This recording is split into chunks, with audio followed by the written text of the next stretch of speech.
sun is out, temperatures are rising, and school is out for the summer at last. Whether you're planning a vacation or looking forward to spending a season of warm weekends by the pool, you'll need that relaxation. Whether your child is about to start college or begin his or her last year at high school, the next 12 months are going to be very tough for you and your family. If your child will be a high school senior, then you're going to be looking at piles of college forms and funding applications. You'll have to arrange your assets, fill in boxes, and guide your child into a school that will give him or her the best education your money can buy.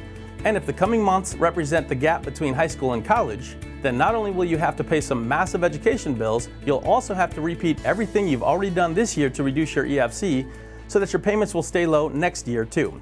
Remember, your financial aid forms must be submitted each year your child is at college. There are 3 things that you can do right now to help your child win a place at the college of his or her dreams and at a price that will let you sleep easily at night. Number 1, prepare your base financial year.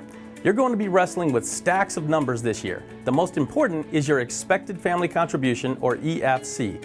In terms of the effect on your bank balance, it's going to be more important than your mortgage rate, your tax payments, or even your credit card bill.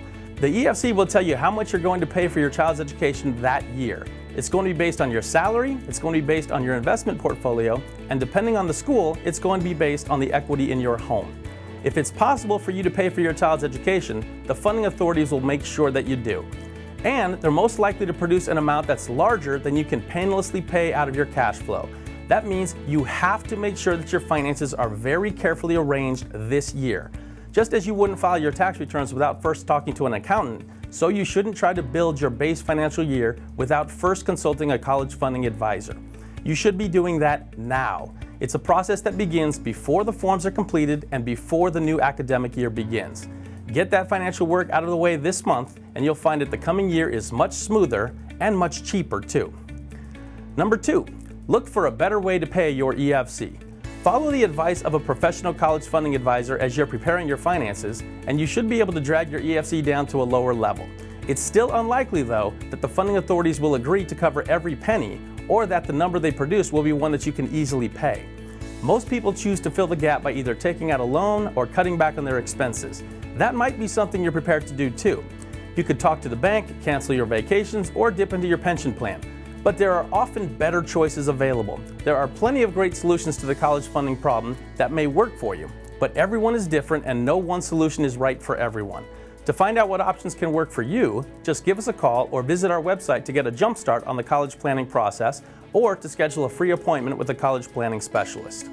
Number 3, talk to your children about summer studies. You should be spending this summer putting your finances in order and talking to a college funding advisor about a plan to pay your college fees. But your child has some work to do too. After all, he or she is going to be the one to benefit from the education you're buying, and there's no reason why they can't start helping now. The best thing your child can do to help pay for college is to study. It's clear that if your child gets high grades at school this year, he or she will have a wider range of choices from better schools. But it's not just the offers that improve with grades. The funding packages become more generous too. Every school wants the smartest students it can find. Outstanding students help the university build a name, bring back donations, and inspire other smart students to apply too. To get those high-flying students, schools will offer grants, scholarships, loans, and almost every kind of aid you can think of. If your child gets high grades, you could get low college bills. In fact, it's even possible that you'll find that colleges will fight each other to encourage your child to attend their school. They'll bid for his or her talents by lowering their expenses and promising to make his or her education as financially painless as possible. None of this means that your child shouldn't be enjoying the summer break. After a year of homework and exams, he or she is certainly entitled to kick back and relax a little, but the books should never be too far from hand. You and your family can spend this summer doing nothing but enjoying the sun if you wish, but once the academic year begins, you'll find it much harder to complete the forms and catch up on any part of the college process that's been left behind. Start now, and the rest of the year will be so much easier. That's it for this month. Enjoy summer, and remember, as a nonprofit company, our college planning services are entirely free. We're a tremendous resource for you in this process, and we'll be happy to help in any way that we can. Until next month, visit our website to download our College Planning 101 course or to subscribe to our College Planning Experts monthly video series.